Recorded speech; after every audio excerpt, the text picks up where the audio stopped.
Hello friends, आज की कहानी शुरू करने से पहले आप लोगों से छोटा सा निवेदन है कि चैनल पे नए आए हैं तो चैनल को सब्सक्राइब जरूर कीजिएगा।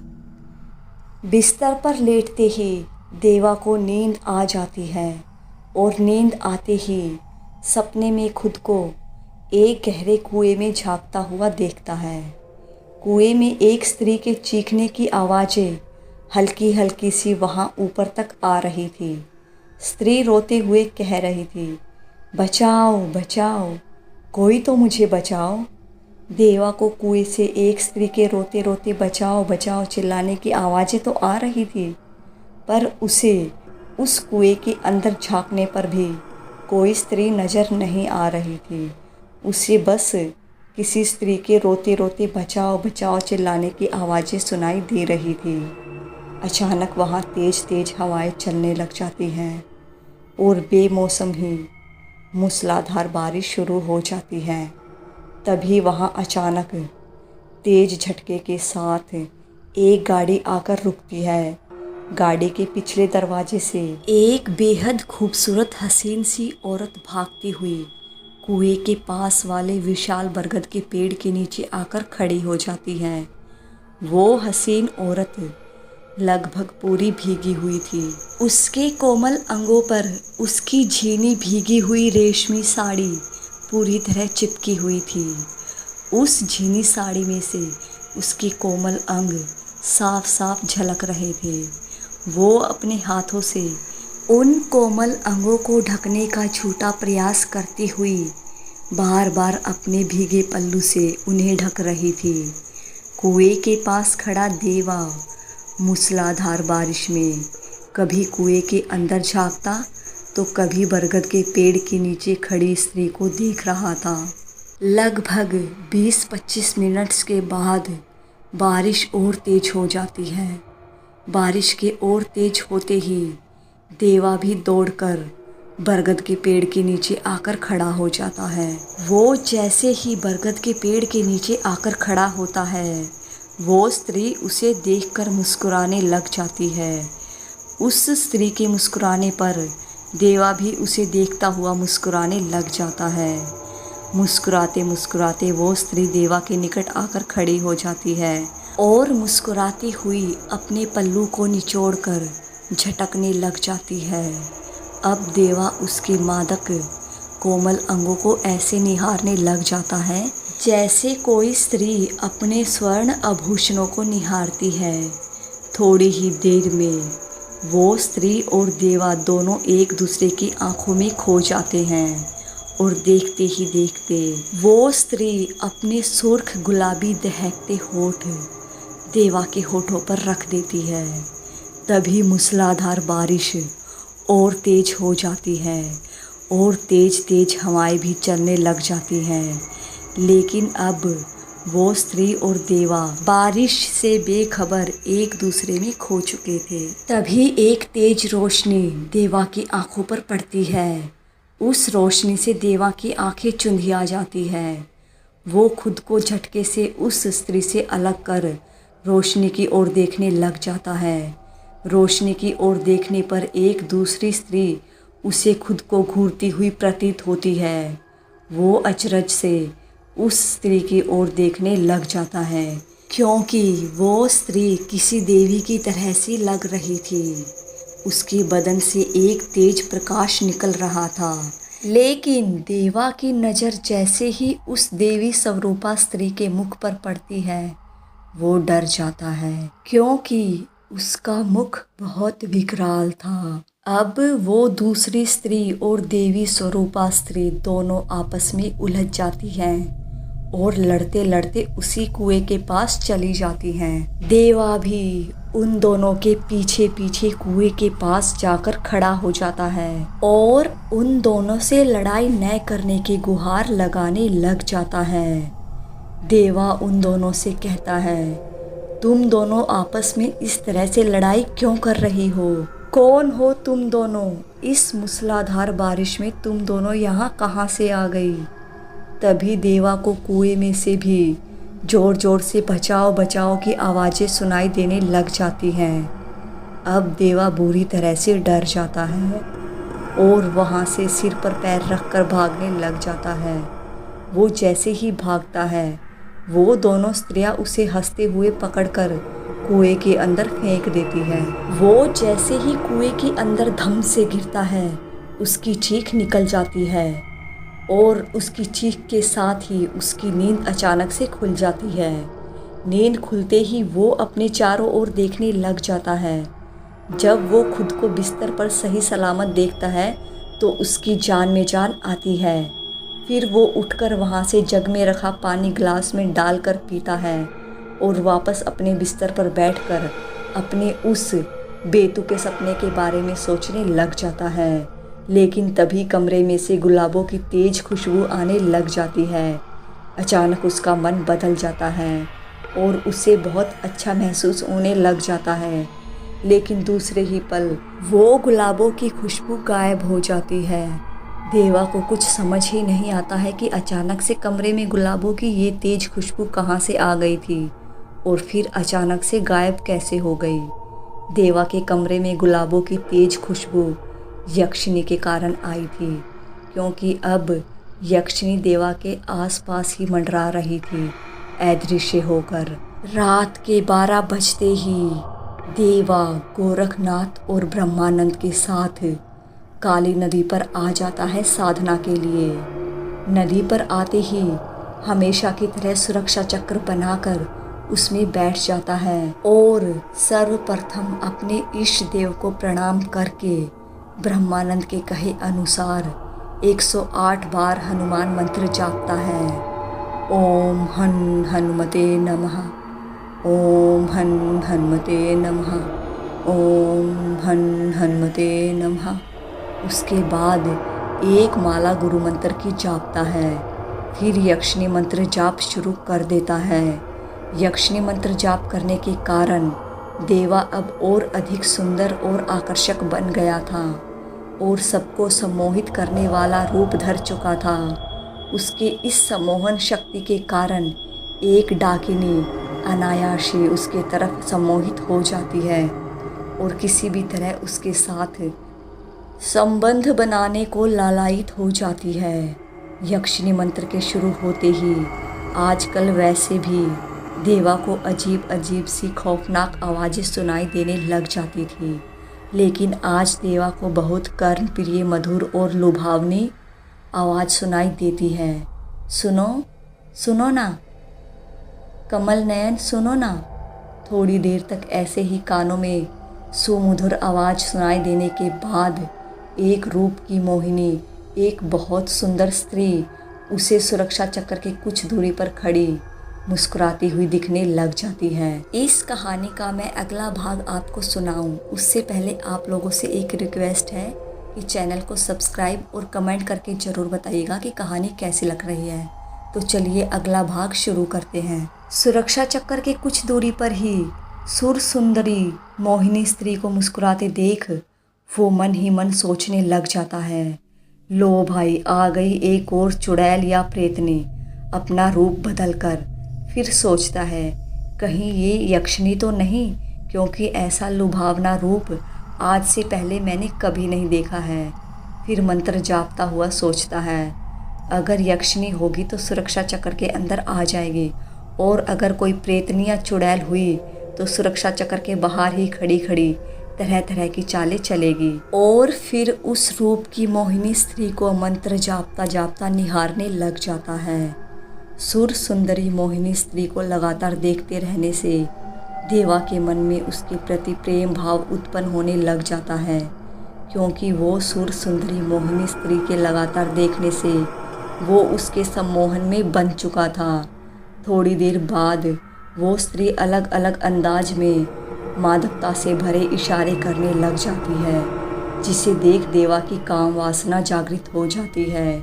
काम वासना जागृत होने पर देवा के गुप्तांगों में ऐंठन आने लग जाती है। देवा को खुद को अब रोक पाना मुश्किल हो गया था। जैसे तैसे वो अपने अंगों को दबाकर मंत्र जापता रहता है। देवा को ब्रह्मानंद की बात याद थी कि किसी भी हालत में संकलन नहीं होना चाहिए, नहीं तो तुम्हारी साधना भंग हो जाएगी और तुम्हें मृत्यु तुल्य कष्टों का सामना करना पड़ेगा।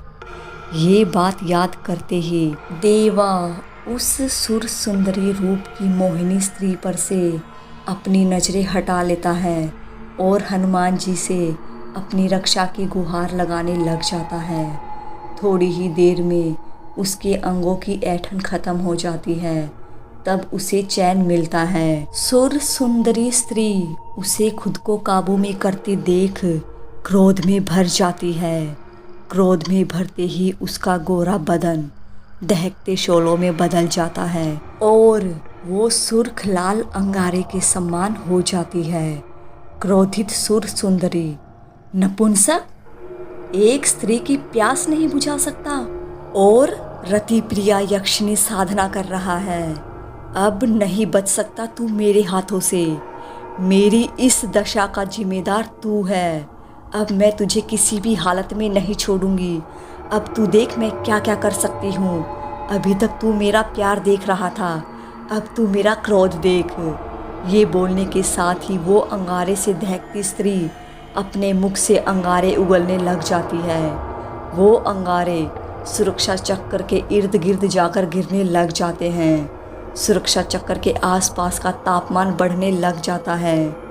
थोड़ी ही देर में सुरक्षा चक्र का तापमान भी इतना बढ़ जाता है कि सुरक्षा चक्र में पड़ी गुलाबों की माला सूख जाती है।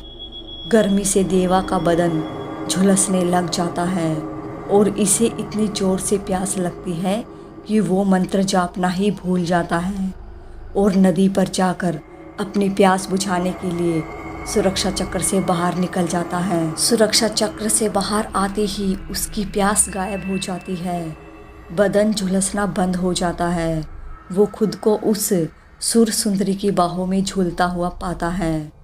कलवा देवा को सुरक्षा चक्र से बाहर निकला हुआ देख भागकर ब्रह्मानंद और गोरखनाथ को बुलाने चला जाता है। देवा उस सुर सुंदरी की बाहों में झूल ही रहा था कि एक जोरदार थप्पड़ उसके गालों पर पड़ता है। उस थप्पड़ के पड़ते ही उसका मुंह एक बार चारों दिशाओं में घूम जाता है। फिर उसे ऐसा लगता है कि किसी ने उसे खींच कर उस सुर सुंदरी से अलग कर एक जोरदार थप्पड़ उसके गालों पर फिर जड़ दिया। हवा में लहराता वो थप्पड़ इतना झन्नाटेदार था कि उसका पूरा बदन झन्ना जाता है। फिर हवा में लहराता एक जोर का घूंसा उसके पेट पर पड़ता है। वो घूंसा इतनी जोरदार होता है कि वायु की गति के साथ सीधा सुरक्षा चक्र में जाकर गिरता है। सुरक्षा चक्र में गिरते ही वो तुरंत जोर जोर से यक्षिणी मंत्र का उच्चारण करने लग जाता है, अपने सारे देवी देवताओं को याद करता हुआ। गोरखनाथ और ब्रह्मानंद भागते हुए वहां आते हैं, लेकिन देवा उनको जोर जोर से यक्षिणी मंत्र जाप करता हुआ दिखता है तो उनकी जान में जान आती है। तभी ब्रह्मानंद और गोरखनाथ दोनों को वहाँ किसी सकारात्मक ऊर्जा की उपस्थित होने का एहसास होता है। गोरखनाथ और ब्रह्मानंद दोनों जल्दी से चारों तरफ घुमाकर एक मंत्र फूंकते हैं। तभी भैरवनाथ की आत्मा मुस्कुराते हुए उन दोनों को अपने सामने खड़ी हुई दिखती है। गोरखनाथ आश्चर्यचकित होते हुए कहता है, मित्र तुम यहाँ? भैरवनाथ की आत्मा मुस्कुराते हुए कहती है, हाँ मित्र मैं यहाँ। जब तक इस लड़के की यक्षिणी साधना ठीक से पूर्ण नहीं हो जाती मेरी आत्मा को शांति नहीं मिल सकती है। ये बोलकर भैरवनाथ की आत्मा मुस्कुराती हुई अदृश्य हो जाती है। ब्रह्मानंद कहता है, लगता है भैरवनाथ की आत्मा ने ही इस लड़के को वापस सुरक्षा चक्र के अंदर बैठाया है। भैरवनाथ अब भी इस लड़के की नकारात्मक शक्तियों से रक्षा कर रहा है। गोरखनाथ कहता है, हाँ मित्र, भैरवनाथ की यही एक इच्छा शेष रह गई थी। जब तक इस लड़के की यक्षिणी साधना पूरी नहीं हो जाती उसे मुक्ति नहीं मिल सकती है। गोरखनाथ और ब्रह्मानंद आपस में बातें कर ही रहे थे कि गोरखनाथ के सिर पर ऊपर से एक सड़ी हुई मछली आकर गिरती है।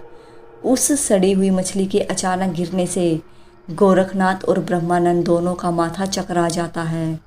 तभी ब्रह्मानंद को वहाँ कुछ दूरी पर एक पेड़ के पीछे छिपी हुई डाकिनी अपने असली रूप में दिख जाती है।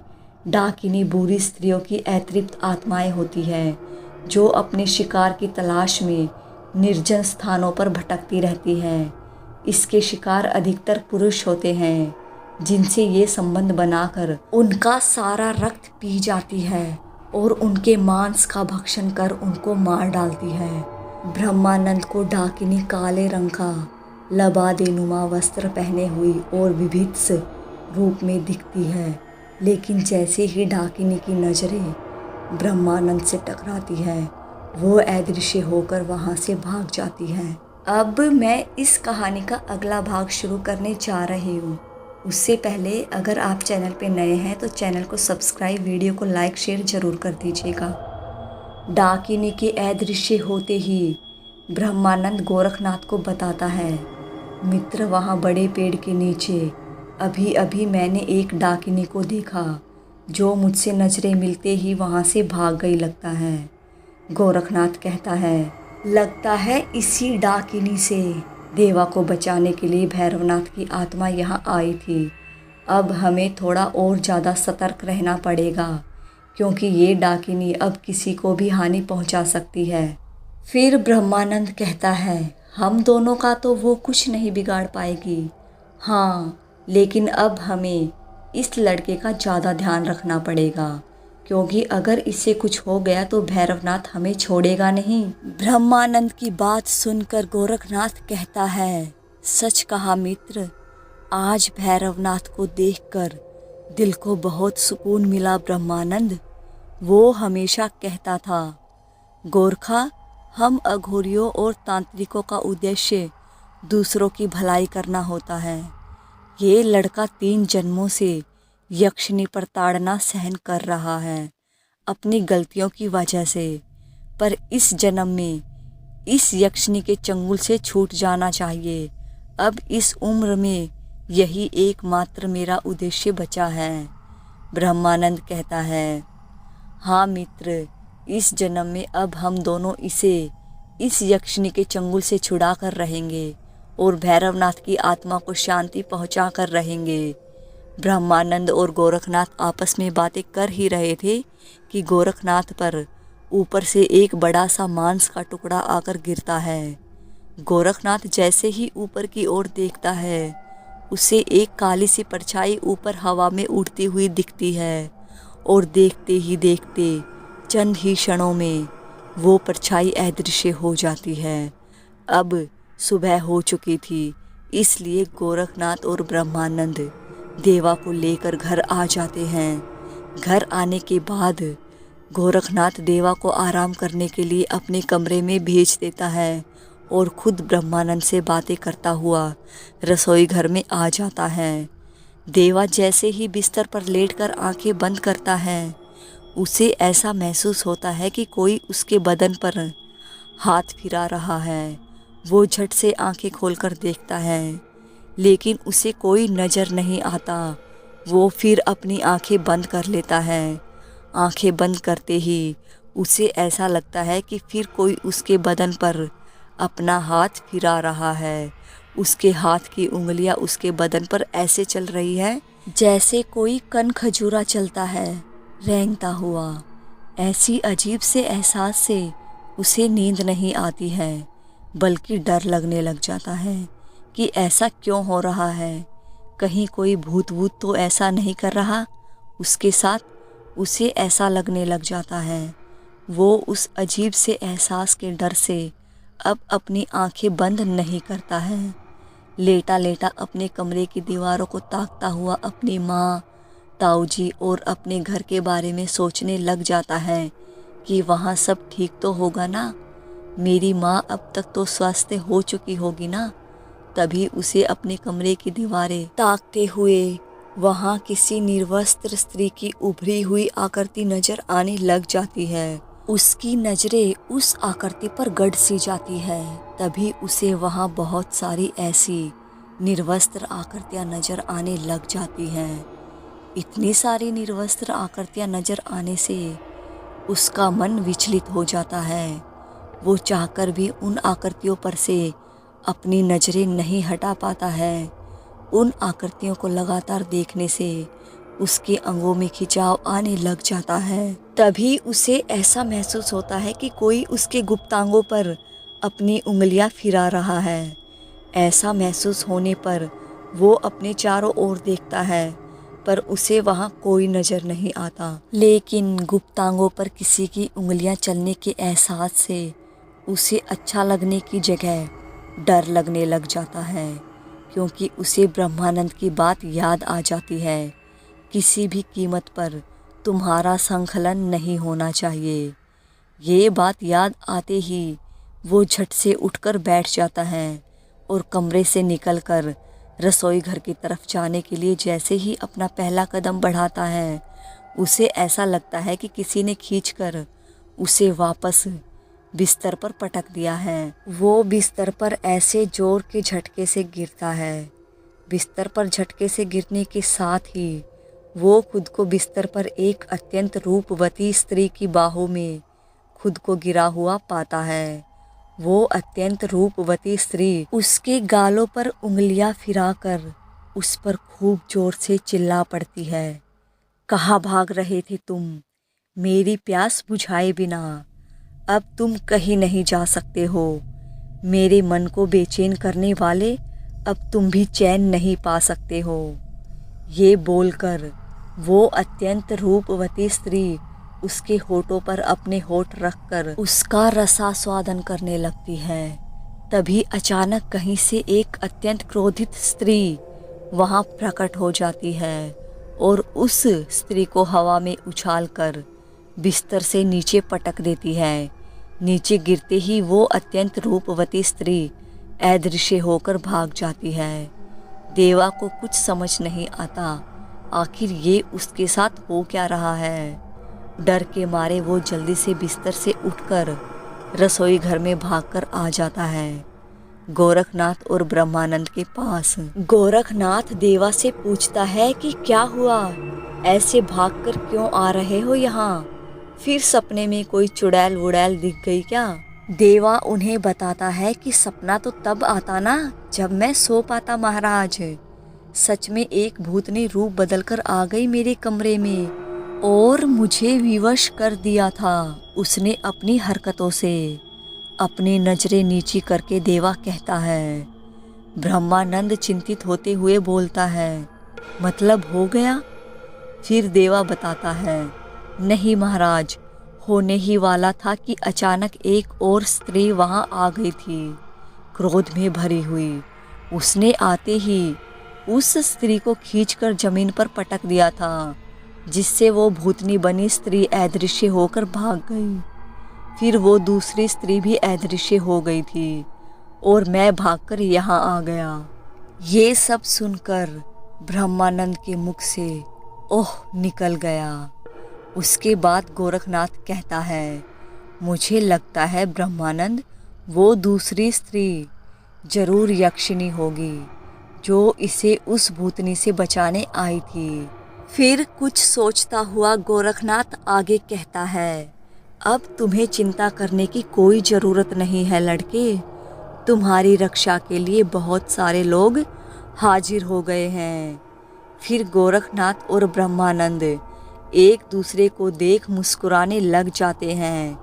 देवा मन ही मन सोचता है, यहाँ मेरी जान हलक में अटक गई थी और इन दोनों को देखो कैसे मुस्कुरा रहे हैं। सच में इन तांत्रिकों अघोरियों में जरा भी दया भाव नहीं होता है।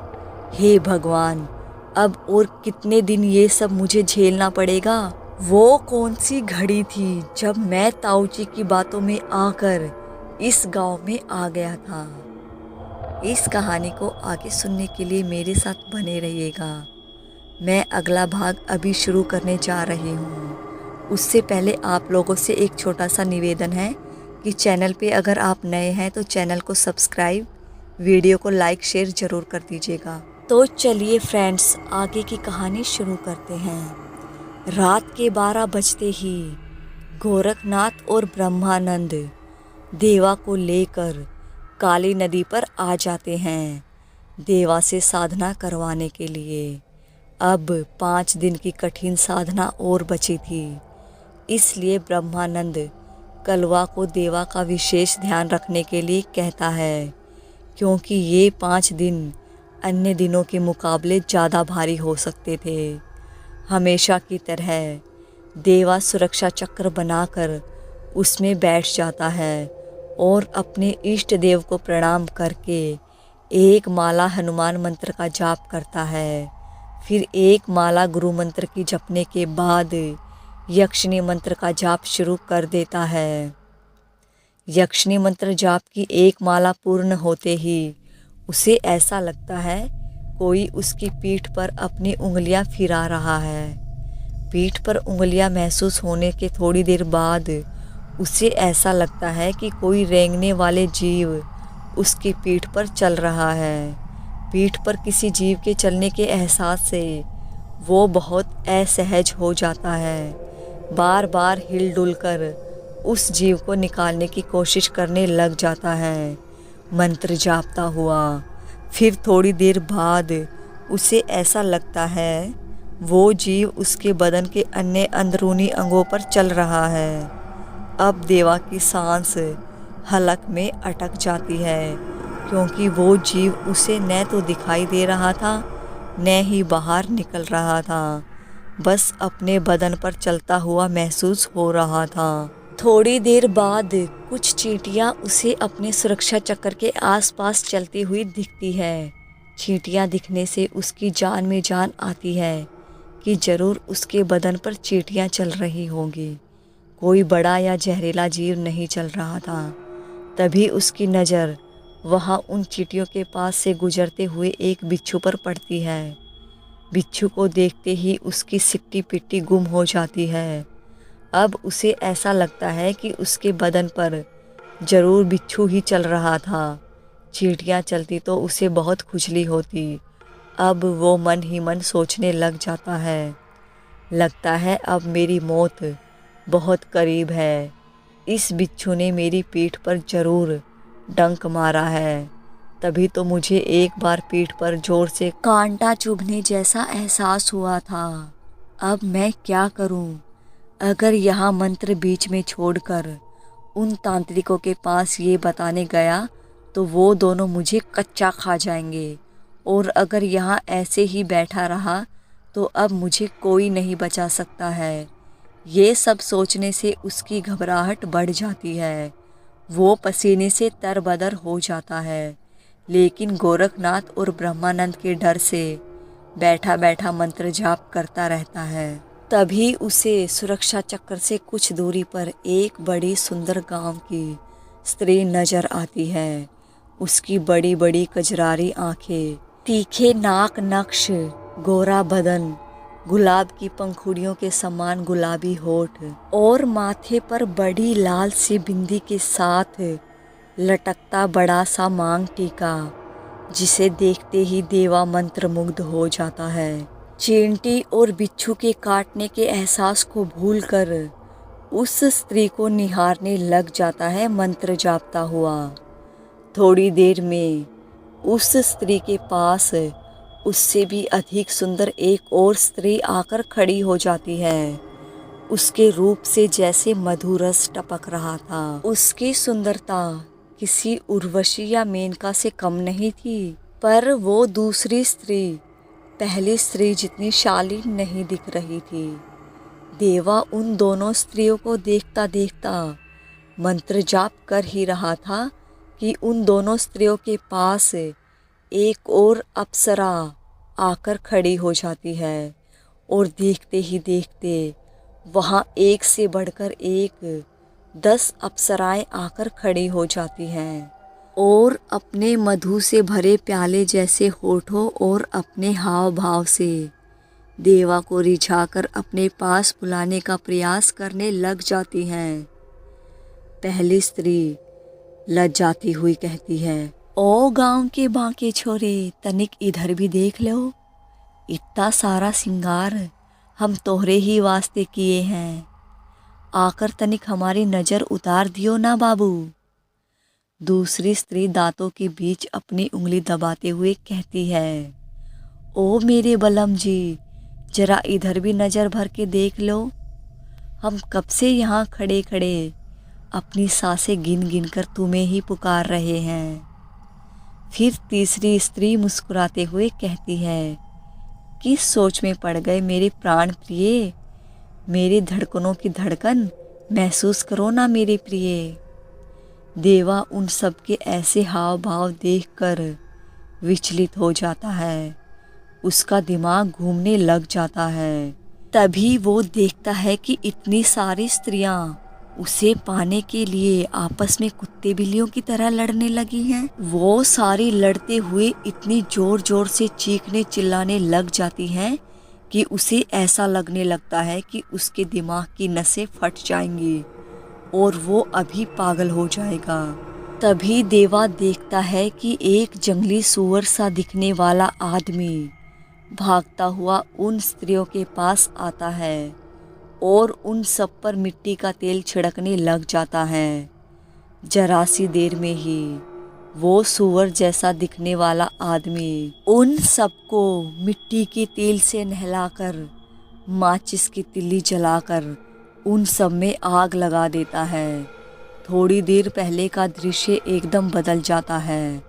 सारी स्त्रियां बचाओ बचाओ चिल्लाती हुई भयानक शक्ल में तब्दील हो जाती हैं और इधर उधर भागने लग जाती हैं। वो सूअर जैसा आदमी उन सारी स्त्रियों को आग के हवाले करने के बाद भागता हुआ आता है और सुरक्षा चक्र के चारों ओर मिट्टी का तेल छिड़ककर वहाँ भी आग लगा देता है और ज़ोर ज़ोर से हंसता हुआ अदृश्य हो जाता है। आग सुरक्षा चक्र के चारों ओर फैल जाती है, लेकिन सुरक्षा चक्र के अंदर आग प्रवेश नहीं कर पाती तो देवा की जान में जान आती है। करीबन 10-5 मिनट के बाद ही सुरक्षा चक्र के चारों ओर आग की लपटें उठने लग जाती हैं। उन आग की लपटों को देख देवा को होश नहीं रहता। वो अपनी जान बचाने के लिए सुरक्षा चक्र से कूदकर बाहर आ जाता है। उसके सुरक्षा चक्र से बाहर निकलते ही उसे ऐसा लगता है कि वो हवा में उड़ने लगा है, लेकिन वो हवा में कैसे उड़ रहा है उसे कुछ समझ नहीं आता। हवा में उड़ता उड़ता वो सीधा एक खंडर में जा गिरता है। धड़ाम की आवाज़ के साथ उसके नीचे गिरते ही एक भयानक सी दिखने वाली स्त्री भयानक तरीके से हंसते हुए कहती है, दरअसल ये सारा किया धरा उस डाकिनी का था। डाकिनी देवा को सुरक्षा चक्र से बाहर निकालने में कामयाब हो गई थी। डाकिनी ही उसे उड़ाकर उस खंडर में ले आई थी, क्योंकि यहाँ गोरखनाथ और ब्रह्मानंद देवा की सुरक्षा में नहीं बैठे थे। वो जादुई आग थी, इसलिए कलवा भी उस आग को नहीं देख पाता है। उसे वहाँ सब ठीक ही नज़र आ रहा था, लेकिन थोड़ी देर बाद जब सुरक्षा चक्र में उसे देवा नज़र नहीं आता है, तब वो भागकर गोरखनाथ और ब्रह्मानंद को बुलाकर लाता है। गोरखनाथ और ब्रह्मानंद भागकर वहाँ आते हैं और हर तरफ देवा को ढूंढते हैं, लेकिन देवा उनको वहाँ कहीं नज़र नहीं आता है। तब वो दोनों बहुत चिंतित हो जाते हैं और कलवा को खूब डांटने के बाद एक ब्रह्म दैत्य को देवा का जल्द से जल्द पता लगाने के लिए भेजते हैं। अब इस कहानी का अगला भाग मैं शुरू करती हूँ, उससे पहले आप लोग चैनल को सब्सक्राइब कर लीजिएगा। गोरखनाथ और ब्रह्मानंद कलवा को खूब डांटने के बाद एक ब्रह्म दैत्य को जल्द से जल्द देवा का पता लगाने के लिए भेज देते हैं। अगर आज देवा नहीं मिलता है और उसकी आज की साधना नहीं हो पाई तो यक्षिणी उससे खफा हो सकती है और वो उसके पास आने से पहले ही जा सकती थी। इसलिए गोरखनाथ और ब्रह्मानंद भी उसे अलग अलग दिशाओं में ढूंढने निकल पड़ते हैं। कलवा भी उसे ढूंढने निकल जाता है गोरखनाथ के कहने पर। उधर देवा जैसे ही खंडर में ऊपर से धड़ाम से गिरता है, उसकी चीख गूंज जाती है। डाकिनी जोर जोर से हंसते हुए कहती है, क्या हुआ मेले बाबू को, चोट लगी क्या? कोई बात नहीं, मैं अभी मेले बाबू की चोट पर मलहम लगा देती हूँ। ये बोलकर डाकिनी देवा के समीप आकर बैठ जाती है और उसके अंगों को स्पर्श करते हुए फिर जोर से हंसने लग जाती है और हंसते हंसते उसके बदन को किसी जानवर की भांति नोचना शुरू कर देती है। देवा दर्द से कर्राने लग जाता है। तभी देवा के मुख पर हवा में लहराता हुआ एक जोरदार तमाचा पड़ता है। तमाचा पड़ते ही देवा चारों दिशाओं में घूम जाता है। कर्राने के साथ साथ उसके मुख से चीख भी निकलने लग जाती है। तभी देवा देखता है कि उस डाकिनी को कोई अदृश्य शक्ति जोर जोर से धरती पर पटक पटक कर मार रही है। डाकिनी उससे रहम की भीख मांग रही है, पर वो अदृश्य शक्ति डाकिनी को मार मार कर उसे अधमरा कर रही है। तभी ऊपर उड़ते हुए कलवा की नज़र नीचे खंडर में पड़े देवा पर पड़ जाती है। वो तुरंत उड़ता हुआ ब्रह्मानंद को जाकर बताता है और उड़ता उड़ता ब्रह्मानंद को खंडर तक ले आता है। ब्रह्मानंद खंडर में जाते ही उस डाकिनी पर एक ताकतवर मंत्र फूंककर उसे वही भूमि खोदकर गहराई में गाड़ कर उसे उसी भूमि के अंदर बांध देता है मंत्रों द्वारा और उस अदृश्य शक्ति का धन्यवाद करता है। तभी उसे अपने सामने मुस्कुराता हुआ भैरवनाथ दिखाई देने लग जाता है। ब्रह्मानंद कहता है, मित्र तुम? भैरवनाथ की आत्मा कहती है, हाँ मित्र मैं। ये बोलकर भैरवनाथ मुस्कुराता मुस्कुराता फिर अदृश्य हो जाता है। ब्रह्मानंद देवा को अपनी पीठ पर लाद कर जल्दी से कलवा के बताए गए मार्ग पर भागता हुआ काली नदी पर ले आता है और उसे सुरक्षा चक्र के अंदर जोर से पटक कर कहता है, दुखी करके रख दिया सबको। किसने कहा था सुरक्षा चक्र से सुबह होने से पहले बाहर आने को? वो तो अच्छा हुआ जो भैरवनाथ की आत्मा वहाँ पहुँच गई थी। वो आज भी तुम्हारी ढाल बनकर खड़ा है, वरना तो हो गई थी तुम्हारी यक्षिणी साधना आज ही। अब मेरा मुंह क्या ताक रहे हो? जल्दी से मंत्र जाप शुरू करो। दिन उगने में अभी एक पहर बाकी है। जल्दी से यक्षिणी मंत्र जाप पूरा करो, जल्दी जल्दी। उसके गुस्से का शिकार देवा ब्रह्मानंद के डर के मारे उससे न कुछ पूछता है न कुछ कहता है, बस जल्दी जल्दी यक्षिणी मंत्र का जाप करने लग जाता है। ब्रह्मानंद वही सुरक्षा चक्र के पास ही बैठ जाता है और सुस्ताने लग जाता है। सुबह होने से पहले मायूस सा होकर गोरखनाथ भी वहाँ आ जाता है और जैसे ही उसकी नज़र सुरक्षा चक्र में बैठे देवा पर पड़ती है उसकी जान में जान आ जाती है और फिर वो भी ब्रह्मानंद के पास बैठ जाता है और ब्रह्मानंद से पूछता है, ये लड़का कहाँ मिला तुम्हें? तब ब्रह्मानंद उसे पूरी कहानी सुनाता है कि इसे वही डाकिनी उठाकर ले गई थी जिसे हमने उस दिन पेड़ के पीछे छिपा हुआ देखा था और इसे उस डाकिनी से भैरवनाथ ने बचाया है और मुझे उस खंडर तक कलवा लेकर गया था और वहाँ के एक छोटे रास्ते से कलवा ही यहाँ वापस लाया है। ये सुनकर गोरखनाथ कलवा को प्यार भरी नज़रों से देखकर मुस्कुराता है जो वहीं बड़े से पत्थर पर बैठा हुआ था और फिर भैरवनाथ को मन ही मन याद करके उसका भी धन्यवाद करता है। अब सूरज की पहली किरण काली नदी पर पड़ चुकी थी और देवा ने भी जल्दी जल्दी यक्षिणी मंत्रों का जाप पूरा कर लिया था। इसलिए गोरखनाथ और ब्रह्मानंद देवा को लेकर घर आ जाते हैं। घर आने के बाद हमेशा की तरह गोरखनाथ देवा को आराम करने के लिए उसके कमरे में भेज देता है और खुद ब्रह्मानंद से बातें करता हुआ रसोई घर में आ जाता है। फिर गोरखनाथ कहता है कि इस ब्रह्म दैत्य ने न तो देवा का पता लगाया और न ही अभी तक वापस आया है। कहीं कुछ गड़बड़ तो नहीं है ना ब्रह्मानंद? ब्रह्मानंद कहता है, मुझे भी ऐसा ही लग रहा है मित्र। देवा नहीं मिला, ये बताने के लिए सुबह तक तो उसे वापस यहाँ आ जाना चाहिए था। किसी और प्रेत को उसका पता लगाने के लिए भेजी क्या? फिर गोरखनाथ कहता है, रहने देते हैं मित्र, इन भूत प्रेतों का कोई भरोसा नहीं रहा है मुझे आजकल। ये भी इंसानों की तरह धूर्त होते जा रहे हैं। जो इनको ज़्यादा भोग का लालच देता है, कई भूत उनके ही काम करने शुरू कर देते हैं। बाद में चाहे उनको भोग मिले या ना मिले, वो बाद में देखते हैं उसका क्या करना है क्या नहीं।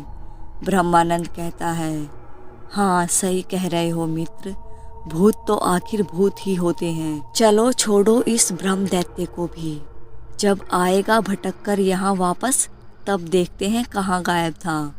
उधर देवा को अत्यधिक थकान और ऊपर से गिरने की वजह से बदन में दर्द था, इसलिए बिस्तर पर पड़ते ही उसे नींद आ जाती है और नींद आते ही सपने में वो खुद का एक कार से एक्सीडेंट होता हुआ देखता है। दो कारें हाईवे पर आपस में टकरा जाती हैं और ड्राइव करता हुआ देवा स्टीयरिंग से सिर टकराने की वजह से मर जाता है। दूसरा कार वाला एक्सीडेंट करके भाग जाता है। वहाँ पुलिस आती है और देवा को मरा हुआ देख उसे मुर्दा घर में भिजवा देती है। मुर्दा घर में उसे बहुत सारे मुर्दों के बीच एक बड़े से ताबूत नुमा बॉक्स में डालकर रख दिया जाता है। करीब आधी रात के वक्त वहाँ के सारे मुर्दे उठकर बैठ जाते हैं। तभी देवा देखता है कि वो उसकी सांसें चल रही हैं, वो जिंदा हो गया है। अब मुर्दों के बीच खुद को देखकर उसकी सांसें हलक में अटक जाती है। वो न तो उस ताबूत से बाहर निकल पाता है, न ही डर के मारे चीख पाता है। तभी वो देखता है कि सुबह हो गई है। सारे मुर्दे वापस अपने अपने बक्से नुमा ताबूत में सो गए हैं। लेकिन 4 लोग आते हैं और उसे उस बक्से नुमा ताबूत से निकाल कर ले जाते हैं। बक्से से बाहर निकलने के बाद भी वो हिल डुल नहीं पाता है, इसलिए वो किसी को नहीं बता पाता कि मैं जिंदा हूँ। उसे वो 4 लोग ले जाकर एक चिता पर रख देते हैं। तभी वो देखता है कि उसके घर वाले, ताऊ जी, पिताजी, भाई बहन सब दहाड़े मार मार कर रो रहे हैं। उसकी भी आंखों से आंसू बह रहे हैं, क्योंकि वो जिंदा चिता पर लेटा हुआ था। तभी वो देखता है कि एक अत्यंत खूबसूरत स्त्री उसे देखकर मुस्कुरा रही है। इतने में अचानक उसकी नींद खुल जाती है ब्रह्मानंद की आवाज़ से। ब्रह्मानंद उसे खाने के लिए बुलाने आया था। इस कहानी को आगे सुनने के लिए मेरे साथ बने रहिएगा और इस कहानी के अगले भाग देखने के लिए इस चैनल को सब्सक्राइब और बेल आइकन ऑल प्रेस जरूर कर दीजिएगा, ताकि इस कहानी का अगले भाग की नोटिफिकेशन सबसे पहले आपके पास पहुंचे। कहानी कैसी लग रही है प्लीज़ कमेंट करके ज़रूर बताइएगा। वीडियो को लाइक, शेयर और चैनल को सब्सक्राइब करना मत भूलिएगा। तो चलिए दोस्तों, मिलते हैं आपको इसी कहानी की अगले भाग